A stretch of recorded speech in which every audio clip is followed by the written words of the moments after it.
Welcome to Health Raisers. Health Raisers don't just survive, together we thrive. I'm your host, Dr. Nadine.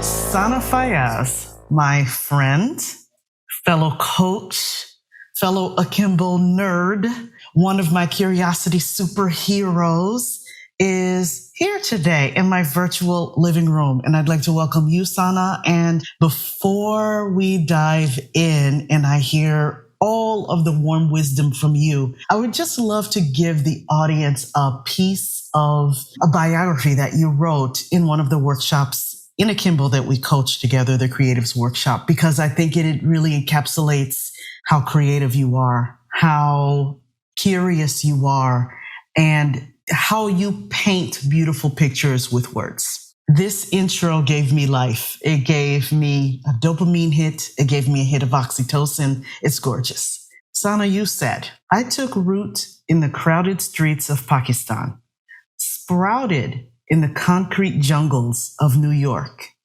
and bloomed in the deserts of Saudi Arabia. And now I'm residing in New York with my husband, nurturing 3 beautiful daughters. Oh my goodness. Thank you.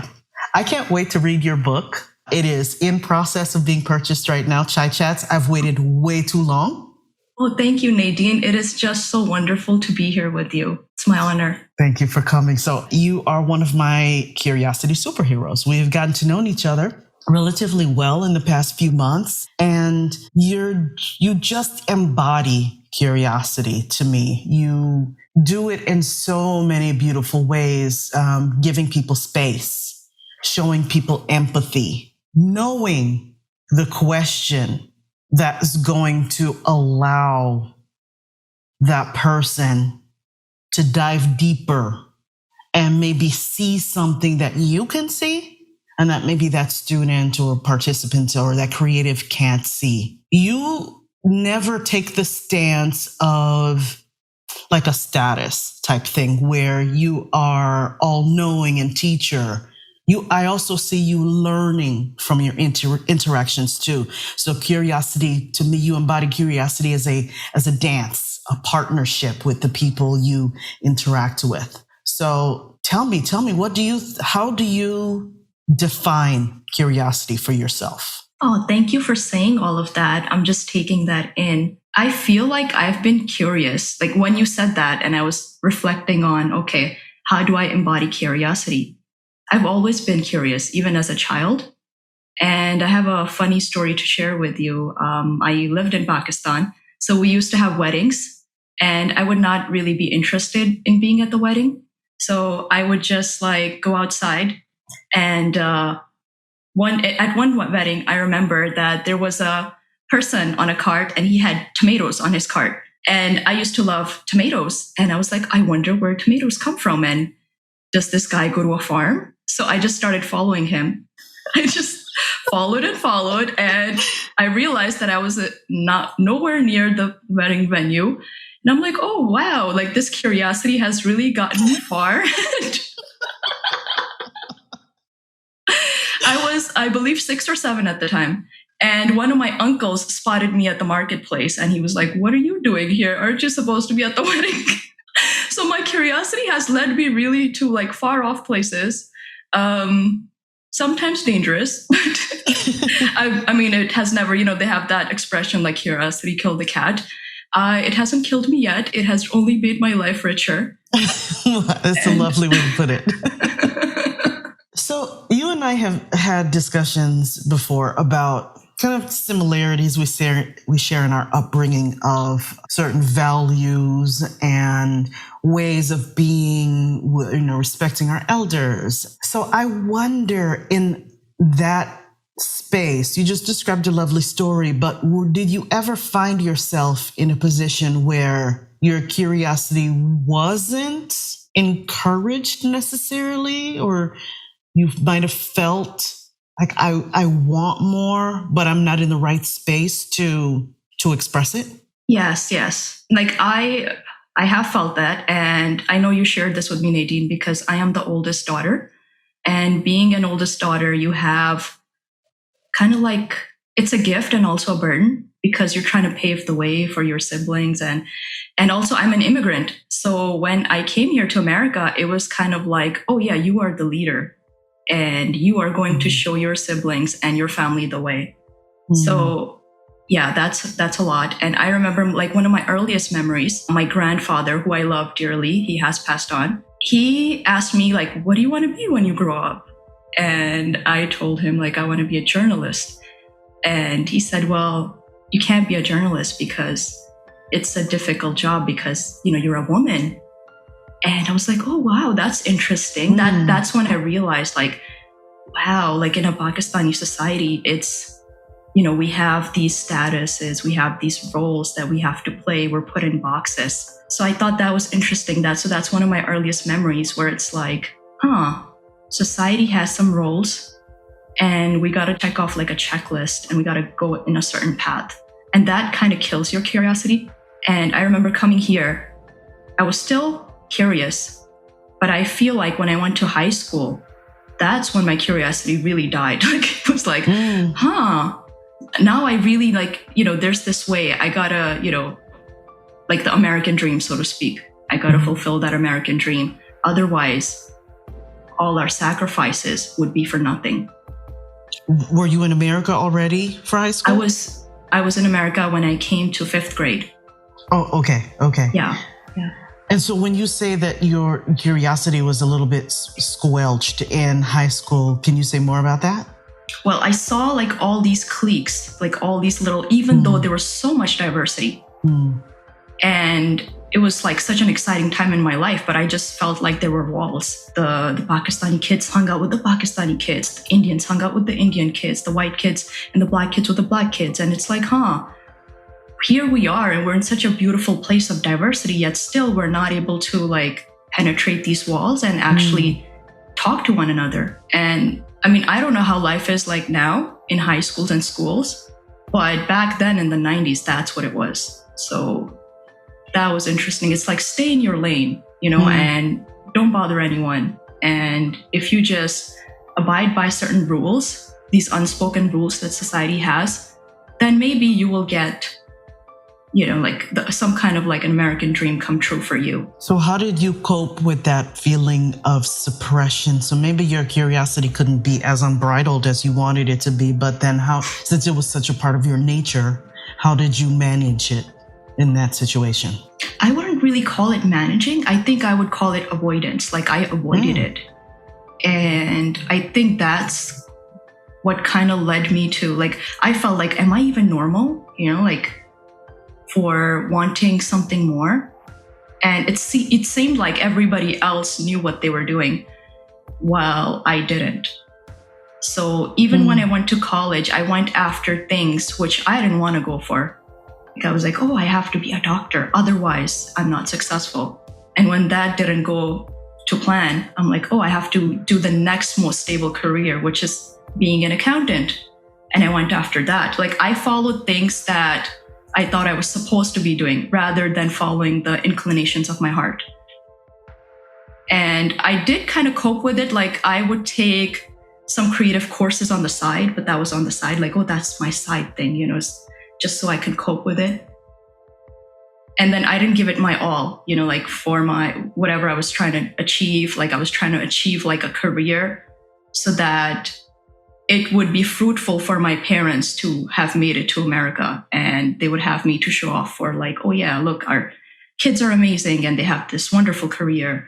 So that's very interesting. I was going to ask you about your social circle because as I'm getting older, I'm realizing more and more the power of our social well-being and how it ties into our emotional, mental, even physical well-being. So in other words, your social circle, I think, is a place where you can really nurture your psychological safety and feeling of belonging and a sense of agency too, because we do have the power to choose more than we think we do, who we want to spend quality time with, surround ourselves with, so that we can see in others who we want to be or want to be more of. And community, the power of community to see things that we can't see and to encourage, not just see, but to encourage what we may not see. Because I see you as being a prolific author, a generous person, beautiful with words, nurturing, all of those things. And by telling you that, hopefully you can see some of those things more, or maybe embrace some of those things more, or recognize, and then kind of fold into your identity a little bit more so that you can act from that place, from what other people are seeing, because we get what we need from each other. And so I'm wondering then, at that time, those challenging times in school, did you have the power of a social circle to help you feel like you weren't alone? Yes, I did have some wonderful friends who I'm still in contact with. And, they were also Pakistani, and they understood what it was like. And they were also the oldest daughters of an immigrant family. So they understood what it is, where am I coming from? So I think that was also like the, silver lining in the cloud. We're still in each other's lives. And even though we're so far away, because we're all mothers and caretakers, and we all have different lives, it's just whenever we talk to each other, we understand. And just like you said community, Nadine, and I feel like in my recent years, I've noticed like the power of community. Mm-hmm. It is so potent. It's amazing. I lost one of my daughters, one of my first daughters. And I went to therapy for many years after her loss. But that grief didn't transform until, I experienced it in community. And that was in one of the akimbo communities when I started writing about my daughter. And there were people reading about her. And they just said, wow, like, we feel you. Just that. Like my grief started to transform from there. Like just them being there, their presence being there transformed it. Whereas in therapy, it was like therapy did help, but then there's something about community, just like not having that feeling of that I'm alone in this. Like I know the grief is like very personal for everyone. It's very different. So in that way, you are kind of alone. You have to go through it alone, but just having like this powerful container of a community with you, saying that we feel you, like we're here, that just helps a lot. Well, I've got to say that I'm just in awe of what you're saying. First of all, I have heard your story. It was through another podcast, and I was just moved beyond moved, because anyone who knows me wants me to stop talking about my kids. At some point, it's like, yes, we know you have 2 daughters. Okay. But only another mother who loves her daughters so much, like you, can understand why they're always in the front of my mind. I'm a nurturer by nature, big time. Yes. And so I was really deeply affected by that interview. And I have to say that I wonder if you give yourself props for being able to share such an intimate and deeply profound, transformative event like the loss of a child in community. There are many people I know in my life, I can think of many people who would suppress that, or people that don't feel comfortable sharing all of themselves in community, or for whatever reasons feel like it's safer to maintain very hard boundaries, private versus public life, private versus professional life. And I feel like that also needs to be honored. When people want to not talk about it, there's also an honoring of that. And it took me about 8-9 years to finally talk about her in community. And I think what drove me to talk about her was because I did not want to forget her, Like she is a part of my life, even though she's not here. And And, it's funny that you mentioned, Nadine, like, our daughters, like we talk about them so much. Mm-hmm. And then it's like, I always feel that like, oh, do people think that I always talk about my daughters? But they're such a part of us, right? Yeah. That you can't help but talk about them.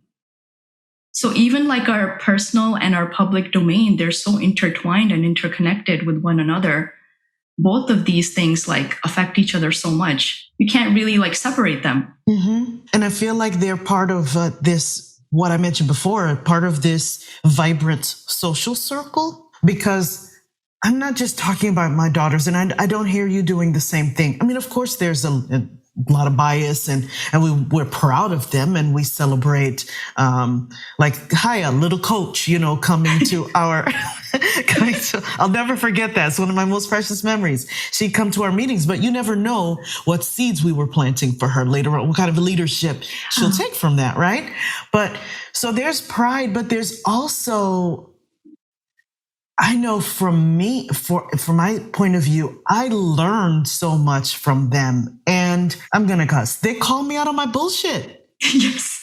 Just the other day, one of my hangups is, oh, I wish I could be, and this is why I do this. I surround myself with people I do consider smarter than me. I do want people smarter than me in the room. And so sometimes I'll say something like, or I did the other day, I said, I just wish I were smarter. I forgot who I was talking about. And they both stopped me and looked at me like, what on earth are you talking about? And it wasn't just, no, Mom, you're smart. It was full of examples. This is how you show your intelligence. This is, through your emotions, through this, through that. So we need people around us like that. We need to celebrate by talking about our daughters and how much they make us better and make us want to be better, because I don't think it's just a top down thing. I think it's a virtuous cycle. I think it can be. I think it's a beautiful relationship. It is. Oh my God. That's so beautiful, Nadine. And it makes it that's your community, right? Like they call you out on your bullshit. And I remember just like 2 weeks ago, I entered a writing contest and I lost. Like, okay, that happens all the time. I found out right when I was about to pick my kids from school. And I was in like a really bad mood. I was like, oh my God, I was disappointed, obviously. And I'm like, oh no, you'll do better next time. But then I'm like, no, wait, let me feel my feelings. So now I give myself a chance to feel the feelings, because I don't want to, let go of that and skip over to the understanding part. Like I want to really embody the feelings. So I went to pick up my kids, and I picked up my oldest, and then I went to pick up Haya from daycare. And I told my kids, hey kids, you might notice that I'm a little off today. It's because I lost this writing contest that I entered, and I'm a little bit disappointed. So I'm driving the car, and then my middle one, Rania, she goes, well, Mom, you can't expect to win every writing contest, right? She's only 6 years old. And I'm like, yeah, I'm still disappointed. And then she says, I was disappointed today. I lost like a race I lost a race with my friends. And I'm like, okay, so then how did you get over that? Or did you get over that? She said, I got over it because my friends came to me and they said, it's okay, let's try again. And I said, wow, that's beautiful. And see, they are teaching you too. Yeah. And I see in that example potential growth for them to be able to make this relationship even stronger. You talked to me about this a while back, about how difficult mothering can be. And we talked about making space for our kids, right? And how we don't necessarily have to feel the pressure of only showing, if I do this, then you'll be able to do this. But they can give that back to us by showing us examples from their lives of how they manage their difficulties. And then it opens this door. And what I'm getting to is, how do we keep strengthening our relationship with our girls? That story you just told is gorgeous. You're already doing it. By even saying to them, most mothers wouldn't do that.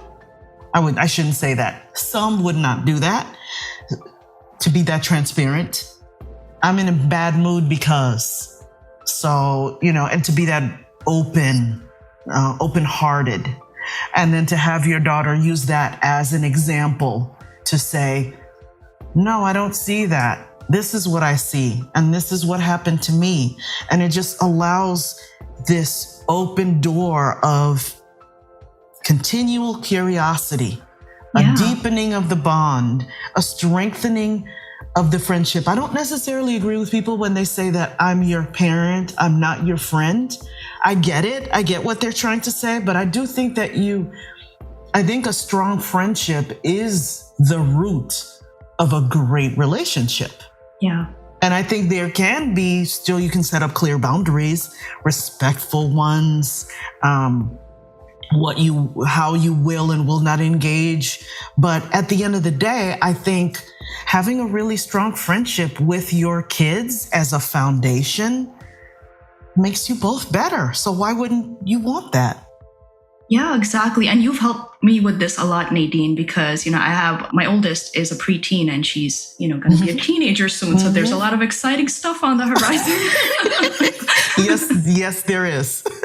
Yeah. And, I've explained to you like my worries. And so it's like, okay, let me be a little bit more curious. What do they need at this moment? Because they don't need the same things from you when they were 2 or 3 years old.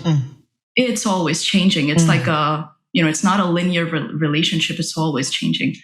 So like, I feel like curiosity, being open, it's also has to do a lot with unconditional love. And you've mentioned that before, like the power of unconditional love.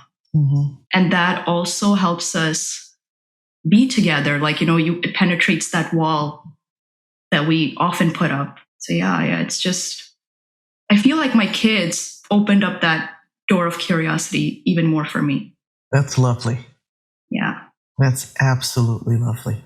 I want to shift gears because this is a point of resistance for me, becoming an author. It just feels very, very intimidating. So I want to talk about maybe taking, again, using the power of community and our friendship and my admiration for you of how you were able to go through that process, what may have been your personal struggles with putting pen to paper and becoming an author, and how you, I don't want to say prevailed, persevered. That is such a good question because I am in the throes of that right now.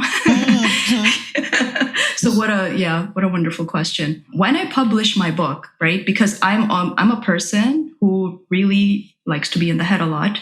I was just like, wow, there's a lot of personal stories in my book, and it's memoir, like personal essays, a lot of stuff about my in-laws, a lot of stuff about my family. And I was like, wow, how is my family going to perceive this? That was one of my main concerns. And my husband, he's like, oh, don't worry about that later.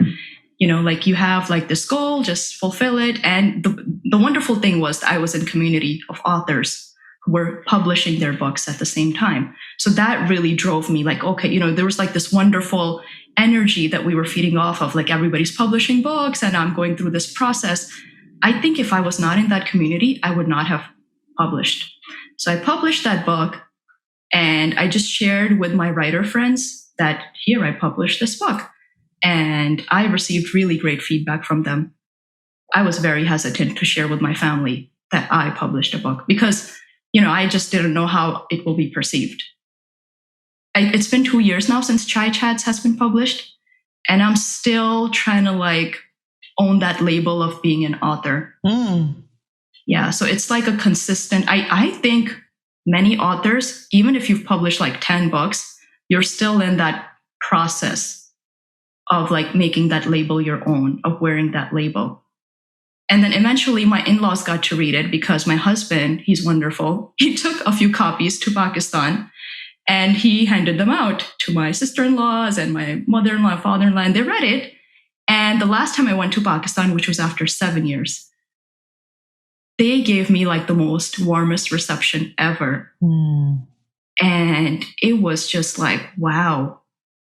I mean, just the act of writing that book was such a gift to me because I was able to communicate my feelings on paper. And I feel like for the first time, my in-laws, and even my mom has read that book, and there's a lot of stuff in there about my mom.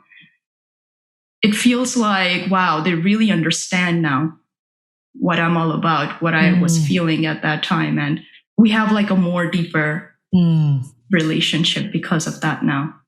So I wonder if you take away the burden of a label and maybe reframe or maybe focus on what maybe on the purpose of writing for you is. So I'm curious to hear more about the why you wrote the book and who it was for. Why I wrote the book was, I consider it to be my imperfect words. And the reason that drove me to it was that if it motivates another person to write a book or to in any way share something about themselves that is very intimate about them, then that's it. My purpose has been fulfilled. So that was like my inner intention of writing that book. And I think that is what drives me, because for such a long time, I've been a person in my head, and I feel like the pain and burden of that. I feel like nobody has to live with that burden. There are people out there who care. There are people who want to receive you. And we just have to make that first step to be willing to be like open up to like receiving that love. So I think that is what drove me. Like, I am in search of people who don't want to have surface level conversations. They want to have deeper, meaningful conversations. And I think that's what drove us all to Akimbo. And recently, as I'm like practicing being more visible about my writing, I went to a women's retreat. It was a Muslim women's retreat. And I usually don't really do these kind of things. I like to be an introvert. I'm a hermit. I like to stay home and read my books and watch Netflix. But I'm like, yes, let's do this. So I went there, and there were amazing women there, doctors, accountants, business owners. And then I introduced myself because I had this intention. I'm going to introduce myself as an author of Chai Chats. So I introduced myself as that. And they were all really amazed. They were like, wow, you're an author. That's amazing. Tell us more. It is. Yeah, it was like beautiful and wonderful. And I shared that with them, and that motivated them. They're like, yeah, I've been working on something that I think I want to publish. I'm like, yes, please do, because we need more voices like yours out there. And one of the women there, she was a part of a leadership summit that's happening this Sunday. So she reached out to me. She said, hey, why don't you come to the summit and talk about your book? And I was like, wow, what a great opportunity for me to finally become finally owning that, yes, I did write a book, and here it is. And you can write one too if you want, or you can do whatever you want, like go after your dreams. Like, don't ever stop, because, if you don't go after your dreams, then what is the purpose of life? Oh my goodness. Yes. I'm hearing universality, yes, in what you're saying, universal human themes, but I'm also hearing the power of specificity. Because I'm imagining you entering that room, and everyone we tend to, in this culture, focus on what do you do? Yes. Right? And so then the focus is going to be more on, or tends to be more on, productivity and status. But it sounds to me like you made everyone relax when you said, I'm an author, because then it became, oh, wow, I don't have to be these initials behind my name. I want to show up in a whole way. And if someone from my culture can open up and be this vulnerable like this, it seems like you can, it sounds to me like you were leading in that moment a shift, a reframe, a way of thinking, a questioning of, that curiosity was just pouring out again, a questioning of who can we be? What can we be? What narratives no longer serve? what can help us move forward now? And again, you and I have touched upon this, respecting your elders, and there's nothing wrong with that. I think respecting your elders, but to a certain point, I think there's a balance with everything, and the children are made to be seen and not heard, and not necessarily encouraged to ask questions. And you listen to mom without questioning, you listen to dad without questioning. I feel like there's I'm going to even say like a little bit of rebellion in writing. I mean, I kind of heard it a little bit when you were talking about, I wrote stories about my family and my in-laws, and I didn't know how it was going to be received, but you took a chance, you took a risk, and that's what a curious person does. You take risks, and they're not always going to pay off. Yeah. But in your case, it did. It did. It helped you and your mother to get closer and to understand certain things, maybe bridge some gaps that it wouldn't have been so easy to just sit down with her and talk about out of the blue. Mm-hmm. I do. I feel like as with time, there are times and also there are vessels or containers that make it safer to explore with someone you love, an elder. So, okay, let me give you an example. It feels messy, but I'm so encouraged by what you just said. So my mom, again, came from that generation. We're immigrants from Haiti, as you know. I'm first generation born here. I'm the eldest, like you. And, my parents didn't grow up with parents who sat down with them. They were definitely made children, be quiet, be good, behave yourselves. And, we were brought up a lot that way. I'm not saying my parents weren't approachable, but it was just awkward, like learning to engage on a deeper level and ask questions. And so most recently, my first stint, I think, with writing a book is going to be something that's meaningful me, legacy, kind of like what you're saying, and writing a cookbook, because what happens with the generations, as you know, is you do start to drift away from those cultural roots and evolve, as you should, with different cultures and times and things.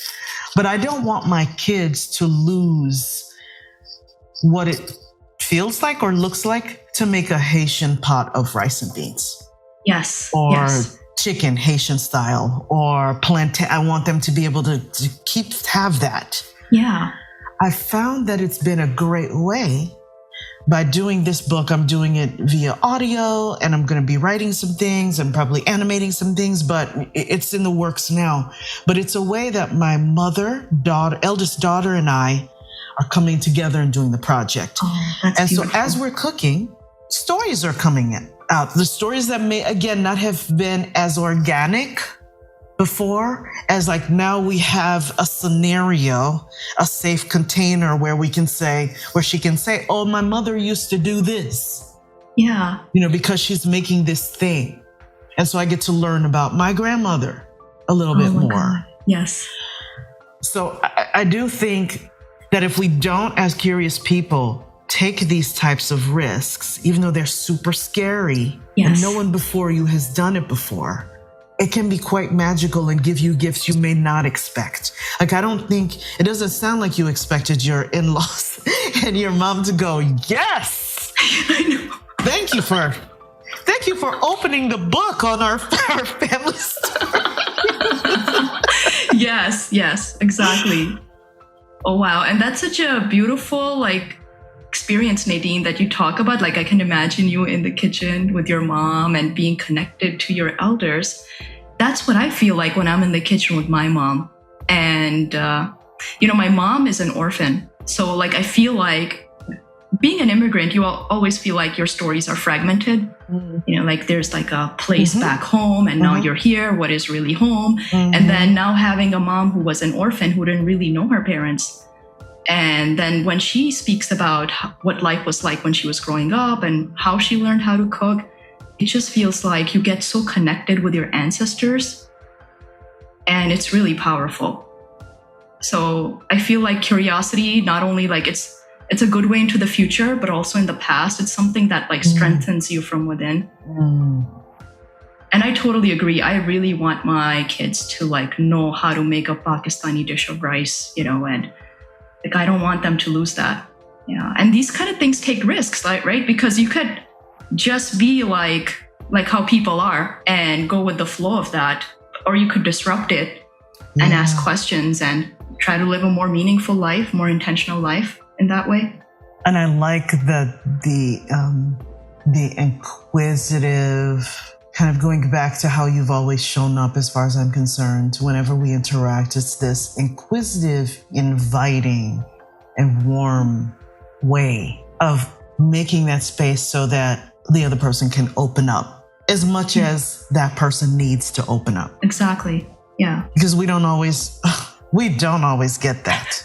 Yeah. Yeah, I can totally relate to what you're saying about I'm an introvert too. I call myself a social introvert though. I find it incredibly rewarding and safe to have these types of intimate conversations. Me too. To have these moments of real connection, deep connection, versus the ones where I feel where other people might find refuge, where it's, let's just keep it very surface level. I find that very unsettling. Me too. Oh my goodness. Yeah, like right now we're talking, right? And we're in this wonderful gathering. Like you're becoming a part of me as you're speaking, and I'm taking a little bit of you away with me after this talk. Whereas when we're at like a surface level conversation, it's just like on the top and I will forget that person. And I feel like that's just a waste of time. It's a waste of time and a lost opportunity. But then again, I try to put my empathy hat on and go, well, maybe that's all this person can give, wants to give, feels safe enough to give. Yeah, and we just don't know. So we meet people where they are, but I don't try to spend a lot of my time with I know. people who just want to talk about the weather. Or at those parties, I'm sure you've been at them, where everyone is talking about their PhD and whatever and just work. And it's like, gosh, I don't know. It just feels like a missed opportunity. Yeah. And I feel like because the pandemic, it was a blessing and a curse at the same time. Because of the pandemic, we have had the opportunity to not go to these kind of gatherings, right? And wow, what a freedom that was. And now that people are slowly going back into, the social meeting up and everything, now we have a choice. Like, do I want to engage in the same kind of parties? No, I did not miss that. So let me be more intentional with the kind of people that I do want to meet up with. Yeah. So I think that's been really, really wonderful. And I'll say this too, since you brought up the pandemic and people are talking about exhaustion with Zoom and all that. And I'm finding it, yes, it can be just like anything else. If I were to go to an in-person meeting and I have meetings back to back to back, that's exhausting.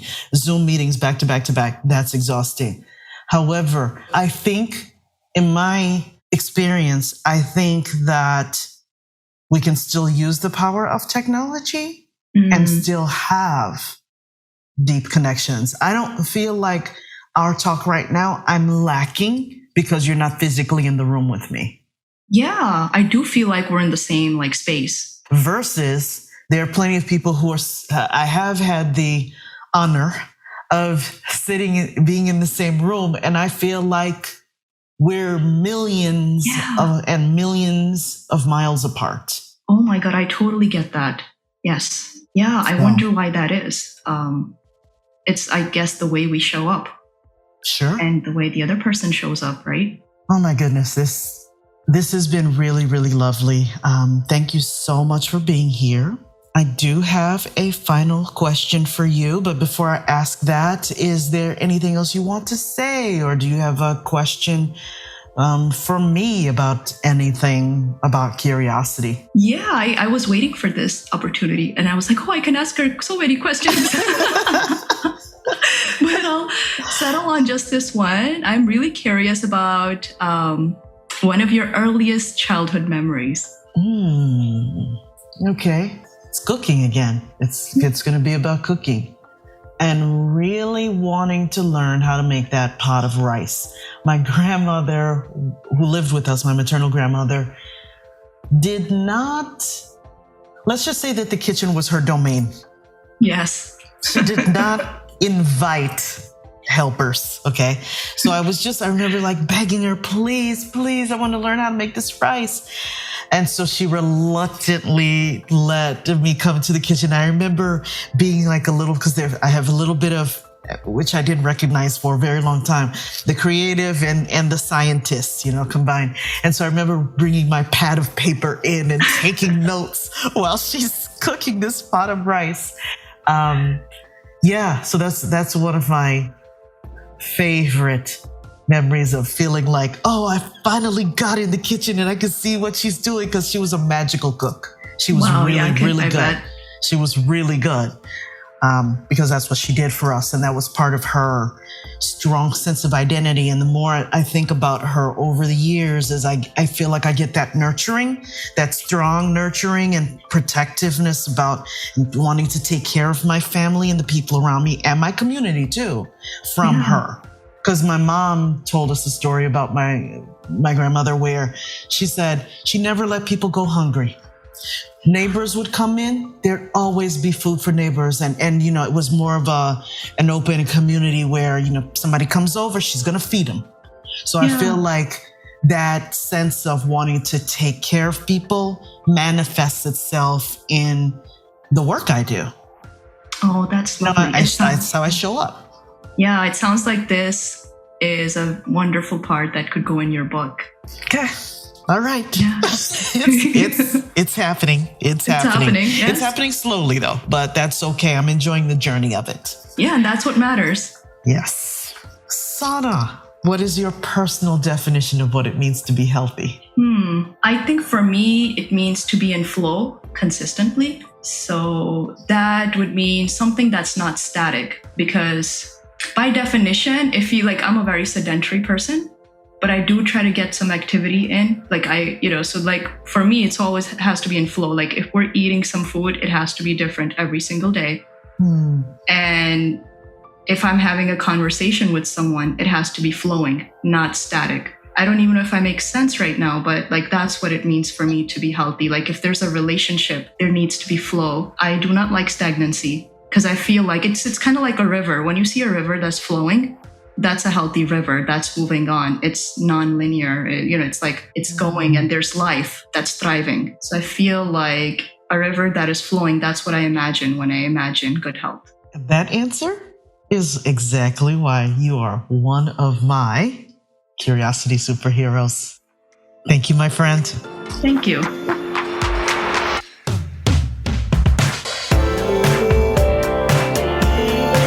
Do you know a lovely woman who would enjoy practicing yoga with us from the comfort of her own home? We foster a peaceful, happy, and safe space in our online yoga classes. Community and relationships matter, so there are no more than 10 women per class. And because we want it to be a good fit, the first month is free for new students. So what are you waiting for? Join today. Book at npkhealthintegration.com. Hope to see you soon.